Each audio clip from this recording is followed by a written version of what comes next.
Hello दोस्तों, आप सबको मेरा नमस्कार। कैसे हो आप लोग? उम्मीद है कि आप लोग ठीक होंगे। जैसा कि आप जानते हैं, मेरा नाम संतोष भट्ट और आप देख रहे हैं दिशा ज्ञान एजुकेशन चैनल। अगर आप मेरे चैनल पर नए आए हो तो प्लीज़ चैनल को सब्सक्राइब कीजिए, वीडियो को लाइक कीजिए। तो दोस्तों, आज मैं अपने चैनल पे एक नई सीरीज़ शुरू करने जा रहा हूँ और जिसमें आपको हर सब्जेक्ट से रिलेटेड कुछ शब्दों की शब्दावली बताई जाएंगी। और जैसे नए नई चीज़, जैसे आज मैं इकोनॉमिक्स से स्टार्ट कर रहा हूँ, यानी भारतीय अर्थव्यवस्था से, यानी जिसे आप अर्थशास्त्र भी बोलते हैं। और हमारा जो आज मैंने टॉपिक उठाया है कि बैंक रेट क्या होता है, पॉलिसी रेट क्या होता है, रेपो रेट, तो इस तरह के क्या होता है। तो सबसे पहले दोस्तों, मैं आपको जानकारी देना चाहता हूँ। तो दोस्तों, पॉलिसी रेपो रेट इस समय वर्तमान में 4% चला है। रिवर्स रेपो रेट 3.35% चला है। मार्जिनल स्टेटिंग रेपो दोस्तों फैसिलिटी रेट 4.25% चला है। और जो बैंक रेट होता है ये 4.25% चला है।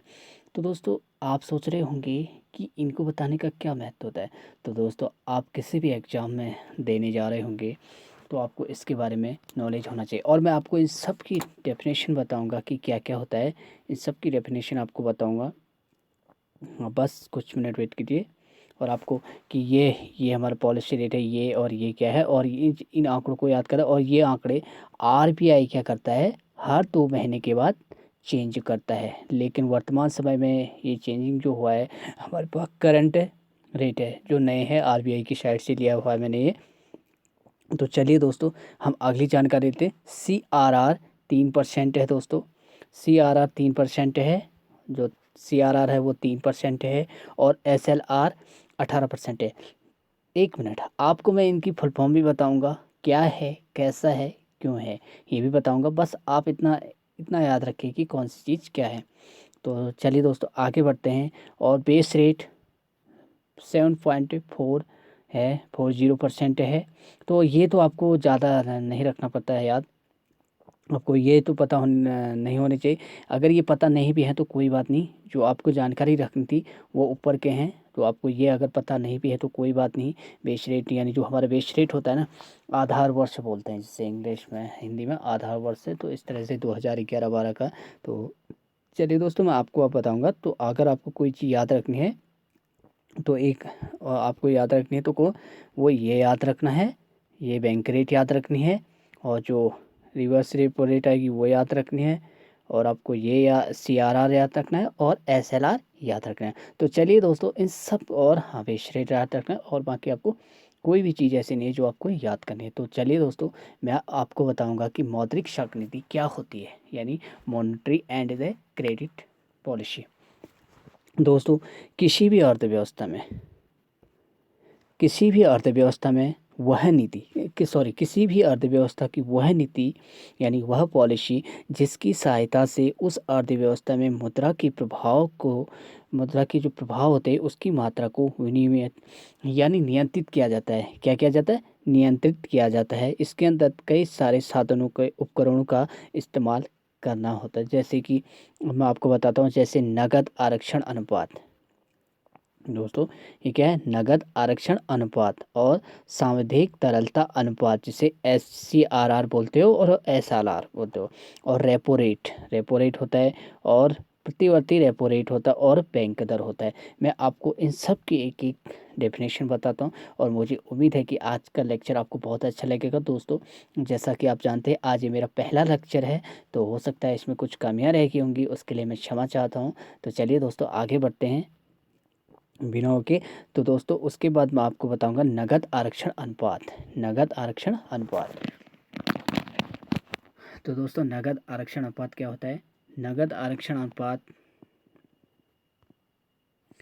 यह भारत में सभी बैंकों के सकल जमा यानी सकल जमा का वह अनुपात यानी रेशियो है, उन्हें आरबीआई के पास नगद रूप में रखना अनिवार्य है।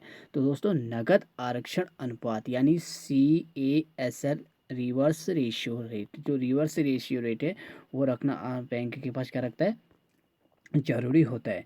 तो यह भारत के सभी बैंकों जो नगद आरक्षण अनुपात है, यानी CRR आर यानी CRR, जो जो CRR अभी मैंने ऊपर बताया था कितना परसेंट था, अभी मैंने आपको CRR बताया था कि कितना परसेंट है, इसे आपको याद रखना है। CRR है 3%, SLR है 18%। इस चीज़ को आपको क्या करना है, आपको याद रखना है। और ये एग्ज़ाम में पूछे भी जाते हैं कि वर्तमान समय में, जैसे ये हर 2 महीने के बाद चेंज होता है, इससे याद रखना हर हमेशा।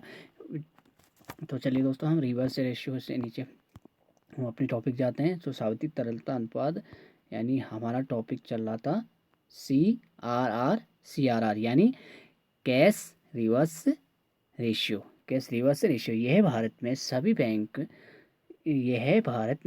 बैंक यानी बैंक के सकल जमा का वह अनुपात होता है, यानी वह रेशियो है जो उन्हें RBI के पास नगद रूप में रखना अनिवार्य है। नगद रूप में अनिवार्य रखना है। सकल जमा मतलब जिसे ग्रोस डिपॉजिट बोलते हैं। तो ये क्या करना पड़ता है, उन्हें जमा रखना पड़ता है, और NTTL के साथ है। तो चलिए दोस्तों, आपको एक होमवर्क देता हूँ। NTTL क्या है, इसकी फुल फॉर्म मुझे कमेंट बॉक्स में ज़रूर जवाब दें। अगर आपको पूछना हो तो इसके बारे में मैं आपको जानकारी दूंगा, तो आपके लिए होमवर्क है। तो चलिए दोस्तों, CRR की मात्रा क्या होगी, यह RBI तय करता है। और दोस्तों, UPSC में एक बार क्वेश्चन भी पूछे जाते हैं कि CRR की मात्रा को कौन तय करता है और कैसे तय होती है। तो CRR की मात्रा क्या होगी, यह RBI तय करता है। CRR कोटे की रकम के साथ बैंक की कोई छेड़छाड़ नहीं कर सकती है, अर्थात बैंक इसे कहीं भी निवेश नहीं कर सकता है, निवेश नहीं कर सकता है। मतलब दोस्तों, अगर ये कह रहा है कि जो CRR होती है यानी नगद आरक्षण अनुपात यानी केस रिवर्स रेशियो, ये क्या कहता है, CRR को कोटे की जो रकम होती है, मतलब जो उनके पास रकम होती है, बैंक इसके साथ कोई छेड़छाड़ नहीं कर सकते, अर्थात बैंक इसे कहीं भी निवेश नहीं कर सकती है। दोस्तों, यह क्या है, एक चीज़ याद रखना, यह भारत में सभी बैंक के सकल जमा का वह अनुपात होता है जो उन्हें RBI के पास रखना पड़ता है। दोस्तों, इसके बाद आपको कई शब्द आएंगे जिसमें छोटे छोटे होंगे। आप ये 1 मिनट प्लीज़ वीडियो को पूरी देखिए, आपको बहुत अच्छे से समझ में आएगी। मैं उम्मीद करता हूँ कि नेक्स्ट वीडियो में आपको बहुत अच्छे से समझाऊंगा। तो उन्हें RBI के पास रखना पड़ता है। दोस्तों, आपको ये वाला टॉपिक रखना कि उन्हें RBI के पास रखना पड़ता है। उन्हें किसके पास रखना पड़ता है, RBI के पास रखना अनिवार्य है। तो दोस्तों, कभी भी UPSC अगर क्वेश्चन पूछेगी तो वो यहीं से उठा के पूछेगी कि जो मतलब कि यानी नगद आरक्षण अनुपात है वो किसके पास रखेगी। तो दोस्तों, आपको इस चीज़ के बारे में कंफर्म पता होना चाहिए। तो कैसे उन्हें RBI के पास नगद रूप में रखेगी। तो चलिए दोस्तों, नेक्स्ट आगे बढ़ते हैं। तो इस प्रकार बैंक को इसमें कोई लाभ नहीं होता है, याद रखना, बैंक को लाभ नहीं होता है। वो अगर स्टेटमेंट कभी कभी एग्जाम में जो होते हैं तो स्टेटमेंट बताते हैं कि RBI निर्धारित करती है, और इस प्रकार के बैंकों से कई लाभ मिलते हैं, यानी प्रॉफिट होता है, तो नहीं होता है। याद रखना, किससे नहीं होता है, नगद आरक्षण अनुपात से कोई लाभ नहीं होता है। यह सभी बैंकों के लिए फॉर ऑल बैंकर्स यानी फॉर ऑल बैंकर्स मतलब सभी बैंकों के लिए लागू होता है। दोस्तों, इसमें कोई भी बैंक मतलब ऐसा नहीं है जो छूटता है, सभी बैंकों के लिए लागू होता है। और वो पूछेगी कि यह कुछ ही निश्चित बैंकों का निर्धारण किया गया है, नहीं, इसमें सभी बैंकों के लिए क्या किया गया है, लागू किया गया है। तो बैंकों के द्वारा जो CRR का जो मेंटेन यानी मतलब नियंत्रण नहीं करने पर RBI उस पर जुर्माना लगाती है। अर्थात आप समझ रहे हो कि ना, मतलब बैंकों को जो CRR है उसे मेंटेन करना ही पड़ता है, नहीं तो वो जुर्माना लगा देती है। तो चलिए दोस्तों, आगे बढ़ते हैं। सांविधिक तरलता अनुपात यानी SLR। दोस्तों, इसका ही थोड़ा सा है, क्या है, यह भारत की दोस्तों, यह भारत के कार्यगत सभी बैंकों के सकल जमा का वह अनुपात है जिसे बैंकों को स्वयं के पास रखना पड़ता है। दोस्तों, ये बैंक किसके पास रखती है, स्वयं के पास रखती है। अभी क्या ऊपर क्या आया था, अगर आपको याद होगा तो ये उन्हें RBI के पास रखना पड़ता है। यहाँ देखिए, यहाँ क्या करे, RBI के पास रखना पड़ता है, जबकि नीचे क्या कहा उसने दोस्तों, जबकि और यहाँ ये कह रहा है कि यह किसके पास, स्वयं के पास रखना पड़ता है। याद रखना, जो SLR है वो बैंक, यह भारत के कार्यगत सभी बैंकों की सकल जमा है, वह अनुपात रेशियो जिसे बैंकों को स्वयं के पास रखना पड़ता है। इसके लिए यह जरूरी नहीं है कि मतलब वो कह रहा है कि इसके लिए यह ज़रूरी, मतलब इसके लिए यह ज़रूरी नहीं है कि यह नगद रूप में यानी कैश फॉर्म में हो, गैर नगद भी हो सकता है। मतलब इसके लिए ये जरूरी नहीं, जो बैंक जो होता है ना वो इसे क्या करेगा, स्वयं आपके पास रखेगा, लेकिन वहाँ क्या करता है वो आरबीआई के पास रखता है। SLR मतलब ये क्या कहता है, ये मतलब बैंक क्या करता है अपने पास स्वयं रखता है दोस्तों। ठीक है। अब अभी अभी आपको पता है कि अभी मैंने इसकी परसेंटेज बताई थी, SLR की परसेंटेज क्या है दोस्तों, आपको पता ही होगी, 18% है दोस्तों। ये याद रखना कितना है, 18% दोस्तों। मुझे उम्मीद है कि आप लोगों को समझ में आ रहा होगा। अगर मेरी लेक्चर समझ में आ रहा है तो प्लीज़ लेक्चर को जाके लाइक कीजिए और वीडियो को शेयर कीजिए, और जितना चाहो तो शेयर कीजिए। और मैं उम्मीद करता हूँ कि अगली वीडियो में आपको बहुत अच्छे से समझाऊंगा। अगर ये वीडियो आपने पसंद किया तो इसके लिए ज़रूरी नहीं है कि यह नगद रूप में हो, गैर नगद रूप में भी रख सकता है, मतलब कोई भी चीज़ वो रख सकती है। तो SLR की मात्रा आरबीआई निर्धारित करती है, याद रखना दोस्तों, बैंक स्वयं निर्धारित नहीं करता है, बैंक इसे स्वयं निर्धारित नहीं करता है, ये कौन करता है, आरबीआई निर्धारित करती है। तो SLR बैंकों के पास 3 रूपों में होता है दोस्तों। बैंक कभी भी क्वेश्चन पूछा जाता है कि SLR बैंक में कितने रूपों में होती है और इसे कौन निर्धारित करता है, इसे क्या कितने रूप में होते हैं, 3 रूप में रख सकता है। नंबर 1 नगद यानी कैश के रूप में रख सकता है, सोने के रूप में रख सकता है, तथा गवर्नमेंट सिक्योरिटी, मतलब इस तरह से वो रख सकता है। मुझे उम्मीद है कि आप लोगों को अच्छे से समझ में आ रहा होगा। तो चलिए दोस्तों आगे बढ़ते हैं। तो दोस्तों इस प्रकार के बैंकों को SLR का लाभ होता है दोस्तों। आप देखिए ऊपर क्या कह रहा था, लाभ नहीं होता है, CRR में लाभ नहीं होता था, और यहाँ क्या हो रहा है दोस्तों, यहाँ क्या हो रहा है, लाभ हो रहा है। यह भी सभी बैंकों के लिए लागू होता है दोस्तों। वहाँ भी कॉमन बात है दोनों में, वहाँ भी सभी बैंकों के लिए लागू हो रहा था और यहाँ भी। वहाँ अगर कुछ बातें ऐसी हैं जो नॉन कॉमन है, जैसे जैसे क्या क्या है, तो दोस्तों चलिए हम बताते हैं। पहले तो वहाँ वो आरबीआई के पास रखा जाता है, यहाँ स्वयं के पास रखा जाता है। और इसके लिए ज़रूरी नहीं है कि नकद कैश, थोड़ा बहुत यह कॉमन है, ये 3 रूप में रखा जाता है, वहाँ ऐसा कुछ नहीं है। और ये इसमें बैंकों को लाभ होता है, वहाँ CRR में लाभ नहीं होता है। यह सभी बैंकों के लिए अनिवार्य है, वहाँ भी अनिवार्य था। तो बैंकों द्वारा SLR को मेंटेन नहीं करने पर आरबीआई उसे जुर्माना लगाती है। सेम है, CRR में भी जुर्माना लगा रही थी और SLR में भी। दोस्तों CRR का पॉइंट आपको पता है 3% है, CRR का जो पॉइंट है वो 3% है, और यहाँ भी है। तो चलिए दोस्तों आगे को बढ़ते हैं, और प्लीज़ वीडियो को पूरी देखिए। अब आया आपका मेन टॉपिक, रेपो रेट। तो दोस्तों रेपो रेट, रेपो रेट आपको जैसा कि पता ही है, रेपो रेट मैंने अभी अभी बताया था कि रेपो रेट क्या चल रहा है दोस्तों। रेपो रेट क्या चल रहा बताइए दोस्तों, अगर आपको याद हो तो प्लीज़ दोस्तों देखिए। रिवर्स रेपो रेट जो होता है, जो आ रहा है रिवर्स रेपो रेट 3.5% चल रहा है दोस्तों, 3.5% चल रहा है। और फिर marginal steering facility rate 4 point, bank rate 4 आपको अगर याद रखना ना, एक तो ये याद रखो, आप एक ही याद रखो ज़्यादातर, और हो सकता है अगर हो सकता है तो आपको ये भी याद रखना चाहिए दोस्तों, क्योंकि। तो चलिए दोस्तों आगे बढ़ते हैं। थैंक यू सो मच, यहाँ तक अगर आपने वीडियो देखी हो तो मुझे बहुत अच्छा लगा। तो चलिए दोस्तों अब हम पढ़ते हैं, SLR हमारा कंप्लीट हो गया था। और दोस्तों रेपो दर, रेपो दर क्या होता है, रेपो दर यानी रेपो रेट, इंग्लिश में जिसे बोलते हैं रेपो रेट। रेपो दर दोस्तों, रेपो दर वह ब्याज दर है जो आरबीआई अपने ग्राहकों को लघु अवधि के लिए, तो दोस्तों यहाँ पर देखिए क्या बोल रहा है, लघु अवधि के लिए, लघु अवधि के लिए, किसके लिए, शॉर्ट टर्म यानी के लिए ऋण लोन मुहैया कराती है। रेपो रेट क्या है, रेपो रेट, रेपो रेट वह दर, वह ब्याज दर है जिस पर आरबीआई अपने ग्राहकों को लघु, लघु मतलब कम, के लिए ऋण प्रदान कराती है दोस्तों। लघु के लिए याद रखना, और रेपो रेट दो ही शब्द है ना, देखो R repo rate, repo rate का सीधा दो, लघु लघु लघु लघु लघु, बस हो गया दोस्तों, लघु अवधि के लिए। तो इस अवधि में ऋण के लिए बैंकों को अपनी मतलब क्या करना पड़ता है, अपनी गवर्नमेंट सिक्योरिटी को आरबीआई के पास जमा करना पड़ता है। जी मतलब ये गवर्नमेंट मतलब दोस्तों ये सिक्योरिटी है, अपनी सिक्योरिटी मतलब आरबीआई को जमा करना पड़ता है। ठीक हो गया, आरबीआई के पास डिपॉजिट करना पड़ता है, और आरबीआई उसके बदले क्या देती है, ऋण देती है। दोस्तों उसके बदले क्या देती है, ऋण देती है।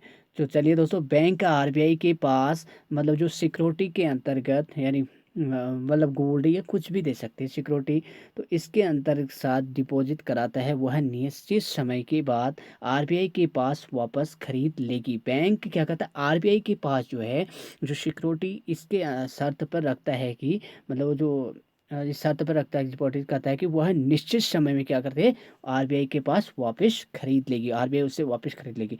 तो साथ ही यह शर्त भी, जो शर्त भी है होती है कि कंडीशन मतलब भी होती है कि वो जो सिक्योरिटी को देकर ऋण ले रही है, वह उस बैंक को क्या करेगी, एसएलआर, दोस्तों क्या करेगी, एसएलआर के कोटे की रकम से नहीं खरीदा गया हो। याद रखना दोस्तों, क्या कह रहा है कि वह जो भी जमा करा, मतलब वो मतलब सोना चांदी जो भी उसने अपना जमा किया होगा, तो वह क्या करेगा, उस कोटे की रकम के साथ नहीं खरीदेगा। रेपो दर दरअसल क्या कहता है, पुनर्खरीद दर का मतलब छोटा रूप है, जो पुनर्खरीद का क्या है, छोटा रूप है। तो अगर आरबीआई इसे बढ़ाती है तो आरबीआई द्वारा बैंकों से मिलने वाला ऋण महंगा हो जाता है, और जिसके परिणाम स्वरूप क्या होता है दोस्तों, जिसके परिणाम स्वरूप स्वयं बैंक मतलब स्वरूप बैंक भी अपनी ब्याज दरें क्या करता है, बढ़ा देती है। तो बढ़ा देती है दोस्तों, याद रखना। तो दोस्तों आपको ये भी कंप्लीट हो गया, सीआरआर क्या है, एसएलआर क्या है। दोस्तों एक बार फिर मैं आपसे रिवीजन करा देता हूँ। सीआरआर 3 पॉइंट है और एसएलआर 18 पॉइंट है। तो दोस्तों अगर आप बैंक रेट के बारे में जानना चाहते हैं तो बैंक रेट 4.25 है। तो चलिए दोस्तों आगे बढ़ते हैं वीडियो में।